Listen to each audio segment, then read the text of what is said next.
भगवान बुद्ध के पास एक नवयुवक जाने का निश्चय किया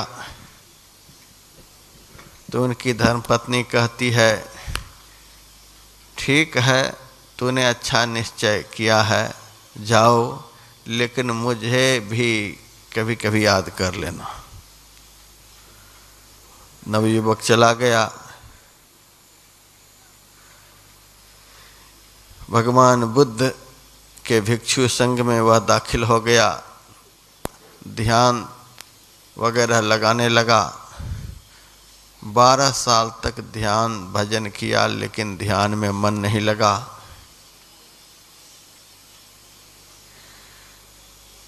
एक दिन मन में हुआ, ऐसे जीवन से तो पहले का ही जीवन ठीक था। 12 साल तक ध्यान धारणा में मन को लगाया, लेकिन मन तो लगा ही नहीं। काहे के लिए यहाँ माहौल को खराब कर रहे हैं। भगवान बुद्ध से कहा, महाराज मैं तो जा रहा हूँ। क्यों? ध्यान तो करता हूँ, ध्यान में मन नहीं लगता। तो ध्यान के समय मन जाता है कहाँ? चलते समय पत्नी बोली थी कि जाते रहे हो, लेकिन कभी कभी मेरा भी ध्यान कर लेना। आपका ध्यान तो होता नहीं है, बस वही ध्यान में आ जाती है। हम लोग भी देखते होंगे, ध्यान में असली बात तो कम, नकली ही भर जाता है। इसीलिए मैं जानना चाहता हूँ, जब ध्यान बनता ही नहीं तो यहाँ रहकर करूँगा क्या? भगवान बुद्ध ने कहा कि अच्छा, अब संत को दया आ गई। उन्होंने कहा, आँखों को बंद कर। आँखों को बंद किया। 2 मिनट के बाद कहा, खोलो आँखों को। आँखों को खोल दिया। भगवान बुद्ध ने कहा, क्या देखा? अहो महाराज, बहुत सुंदर सुंदर अप्सराओं को मैंने ध्यान में देखा। संत ने कहा, भगवान बुद्ध ने कहा, तुम्हारी पत्नी ज़्यादा सुंदर है कि अप्सरा ज़्यादा सुंदर है?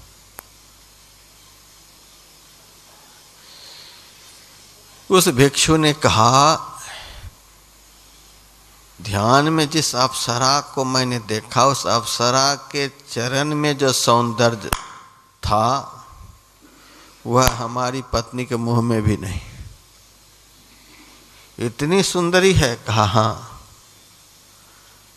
तो भगवान बुद्ध ने कहा, 1 साल तक तू अच्छी तरह से ध्यान कर। अप्सरा का ध्यान नहीं करना। ध्यान में जिसको देखने के लिए मैंने बतलाया है कि इस रूप का चिंतन कर, उस रूप का तो चिंतन कर। 1 साल अच्छी तरह से तू ध्यान लगाएगा तो सारी अप्सराएं तुम्हें ऐसे ही दे दूंगा, इन्हीं के साथ रहना। लोभ दे दिया। संसारी आदमी है, लोभ दिया और कमर कसकर लग गया। 1 साल तक अच्छी तरह से ध्यान लगाया और ध्यान में जो देखने के लिए भगवान बुद्ध ने कहा था, उस रूप का दर्शन हो गया। जैसे ध्यान में ध्येय का दर्शन हुआ, वैसे ही उनके आनंद का पारावार नहीं रह गया। भगवान बुद्ध इंटरनेट पर देख लिया कि ध्यान में इस भिक्षु की प्रगति हो गई है। संत महापुरुष के पास भी इंटरनेट होता है, वो 24 घंटे चालू रहता है, बिजली रहे चाहे नहीं रहे। देख लिया और उनको अपने पास बुलाकर कहा, अरे भिक्षु, 1 साल तुम्हारा पूरा हो गया, 1 साल पहले जो तूने ध्यान में अप्सराओं को देखा था, ये सारी अप्सराएं आज तुमको मैं दे रहा हूं, उनके साथ रहो। भिक्षु ने भगवान के चरणों पर माथा रख दिया, भंते अब मुझे अप्सरा नहीं चाहिए। क्यों? ध्यान में जब मैंने भगवान का, ईश्वर का दर्शन किया, उस सुंदरता के सामने इन अप्सराओं की सुंदरता तो कुछ भी नहीं है। राम काम सतकोटि सुभग तनु, 100 करोड़ कामदेव से भी अधिक सुंदर राम है, ईश्वर है, परमात्मा है। इसीलिए संत को देखते होंगे कि उनकी आंखें बिल्कुल स्थिर रहती है, नाचती नहीं है। हमारी दृष्टि नाचती रहती है, इसको देखूं, उसको देखूं, उसको देखूं, क्योंकि यहाँ तो एक से एक सुंदर है, एक से एक सुंदर हैं। उन सुंदरताओं में हमारी दृष्टि दौड़ती रहती है। ऐसा कोई रूप दिख जाए जिससे सुंदर कोई नहीं हो, फिर वहाँ से मन नहीं हटेगा। ऐसे सुंदर परमात्मा एक बार कोई देख ले।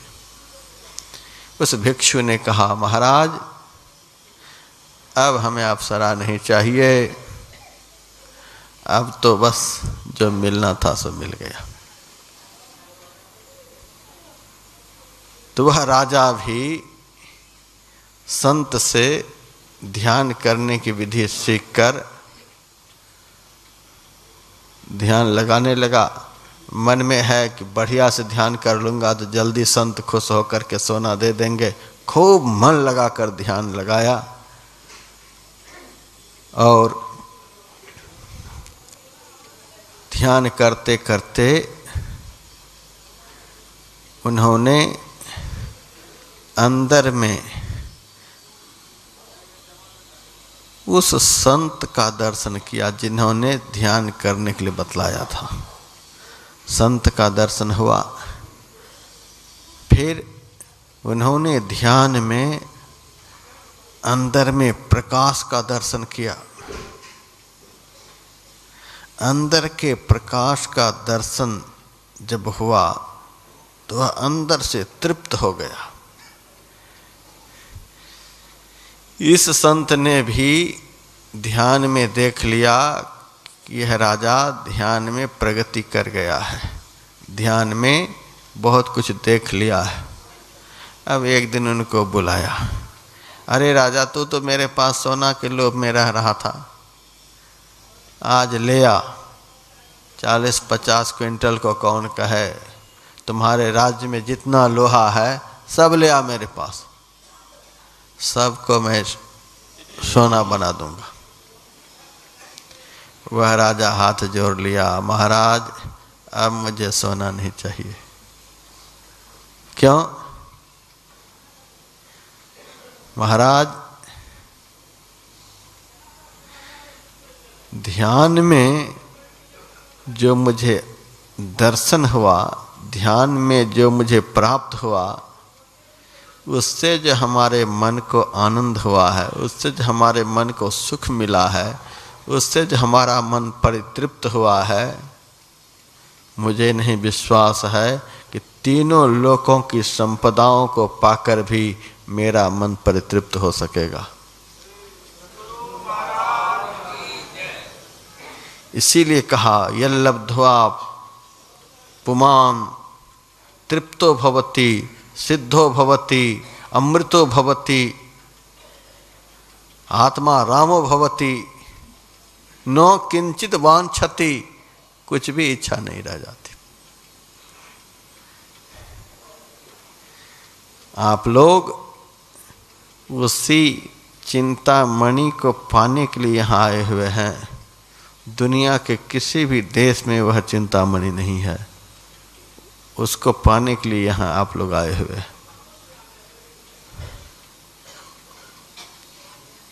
और प्रत्येक भक्त यहाँ पाने के लिए आए हुए हैं और प्रत्येक भक्त कुछ ना कुछ लेकर के जरूर जाएंगे। कुछ ना कुछ तृप्ति, कुछ ना कुछ आनंद, कुछ ना कुछ सुख, कुछ ना कुछ विश्रांति जरूर यहाँ से लेकर के जाएंगे। ऐसे खाली नहीं लौटेंगे। यही एक ऐसा दरबार है जिस दरबार से दुनिया कभी खाली नहीं लौटती है। चिंतामणि की प्राप्ति यहाँ से होती है। और चिंतामणि क्या कोई कंकड़ पत्थर है? नहीं नहीं, परमात्मा की भक्ति ही चिंतामणि है। राम भगति चिंतामणि सुंदर। यहां तक काकभूषण जी महाराज ने कहा, गरल सुधासम अरिहित होई, तेहि मणि बिनु सुख पावन कोई। परमात्मा की भक्ति रूपी चिंतामणि जिसको प्राप्त हो जाती है तो उस मणि के प्रभाव से गरल सुधा विष अमृत हो जाता है। अरिहित होई शत्रु मित्र बन जाता है। कहेंगे यह सब तो ऐसे ही दुनिया को खुश करने के लिए बोल रहे हैं। दुनिया को खुश करने वाली बात यहाँ से नहीं होती है। गरल को सुधा बना करके भक्तों ने दिखला दिया है। यहाँ पर विष का प्याला राना भेजा, पीवत मीरा हंसी रे। हंसती हुई मीरा पी गई। क्या मीरा मर गई? जहर भीतर जाकर के अमृत बन गया।